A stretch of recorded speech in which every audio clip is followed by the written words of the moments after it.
If you go back to when Crips started, it was direct poverty. You could see it. It was a time where we couldn't buy houses. Like we grew up on the east side of LA, damn near the east side, and so we started moving west. And then as you move west, you start moving into European areas. You start moving into different parts that you weren't welcome into. Right. So it was a real struggle, like you see right now today, that's coming back. Yeah, the red line. Where black men are really being accosted, kidnapped, murdered, and we can't claim an identity. We're being accosted by different religions and different people with different backgrounds. So we're being told to stay in our place in a roundabout way. So that's the era you were seeing in the 60s. Right. So this is where there was a birth for different unity. So it was a cry for organization. So and protection, right? Protecting your own, right? So we seen a need.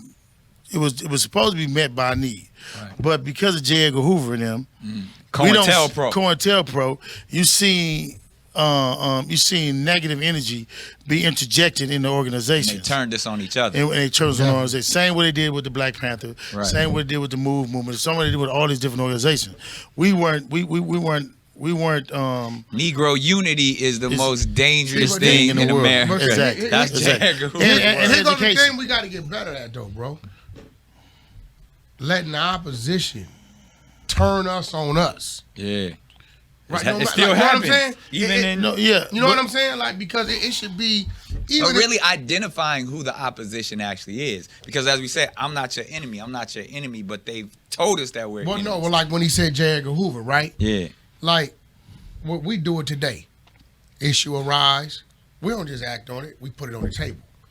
Right? And a lot of stuff we put on the table, we find other elements in this situation that may make this mean something else to a point that we deal with it in a different way. You know what I find is this is what I find to be difficult. Because if I'm in the mindset of trying to help I try to help all organizations. They're on the same path. So if we move in the same train of thought. But the problem is when you get brothers who just don't understand where it's going. All right.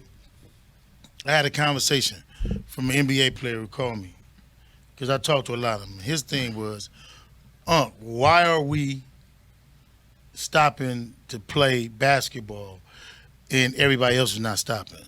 And my point to him was, because you have the biggest voice right now. And sometimes when you have the biggest voice, you have to carry the biggest burden. And I was explaining to him, well, see, you guys sat down when football was going. You didn't fight when football was going. You guys were actually in the background. And his thing was, but we ain't making our money. We can't. I said, we got struggles. I'm like, yeah, but I don't think you understand what's happening. You have the biggest podium, even if football and basketball was going. Football is a one-time game played in the Super Bowl, but you guys just played over a month. Yeah. So you galvanize the world because basketball money. is a, every time y'all come on, global that's sport. Money. Yeah. So, and it goes to what you were saying. So what we're saying is that I could be moving in a direction, you not see why I'm moving, and then you make a statement on Instagram, Facebook, or Twitter that derails a little bit of the energy that could help me, even though you don't need it. So what we need is responsible people with voices to continue to put the energy in, even if you don't understand. Oh, this is where the train is going. I don't understand why, but I'm gonna put the energy out there, even if I'm not getting on. So I used to find myself in that spot, right? To where maybe I don't like somebody for some reason, and I ain't fuck that, right? But that's the step. That's what takes us back. You know what I mean? Facts. Yeah. Nah, that's when you put it that way, just